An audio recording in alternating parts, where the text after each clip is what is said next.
formation à différentes entreprises, à différents publics et bien souvent à des chercheuses et des chercheurs, des gens du milieu académique.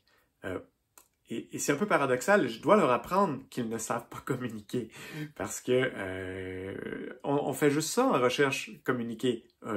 C'est le but des chercheurs de publier, c'est-à-dire de diffuser leurs découvertes. Et quand on dit diffuser, c'est dans le but d'être lu par les autres chercheurs de son domaine et les autres chercheuses de son domaine.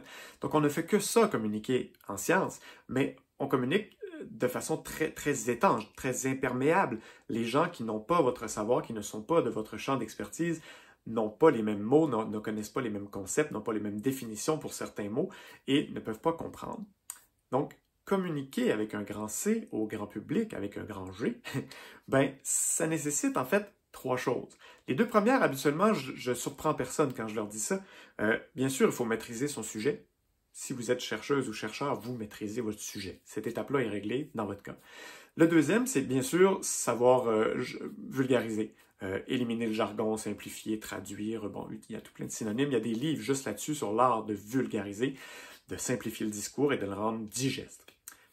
Le troisième pilier de ce travail, celui qu'on oublie la plupart du temps et même qu'on ne sait pas qu'il faut avoir, c'est être intéressant.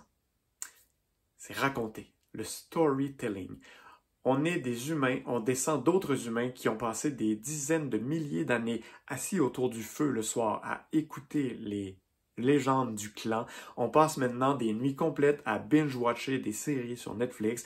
On aime se faire raconter des histoires. On est câblé pour se faire raconter des histoires. Dès qu'on commence à nous raconter quelque chose, nos neurones s'allument et on devient captif, on écoute.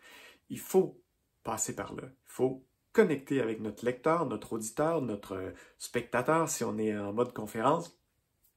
Il faut être intéressant et ça se fait en racontant des histoires et j'exagère à peine en disant ça vous prend un méchant puis un bon et il faut que le bon gagne à la fin.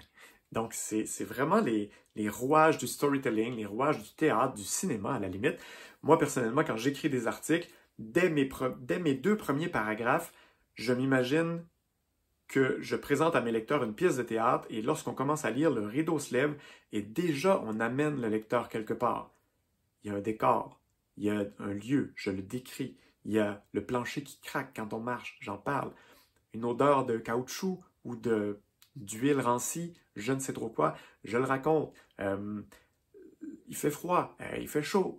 Donc, amenez votre lecteur, votre auditeur, votre spectateur dans un lieu, amenez-le quelque part et amenez-le à un certain moment. Si c'est maintenant, dans le passé, dans le futur, dans un moment actif, en train de descendre un ascenseur vers le centre de la Terre, n'importe quoi, amenez votre lecteur dans un décor olfactif, auditif, visuel, autant que possible. Si vous pouvez parler du goût, tant mieux. Donc, amenez votre lecteur dans un endroit précis, à un moment précis, et puis faites-le vivre l'aventure de la science. C'en est une.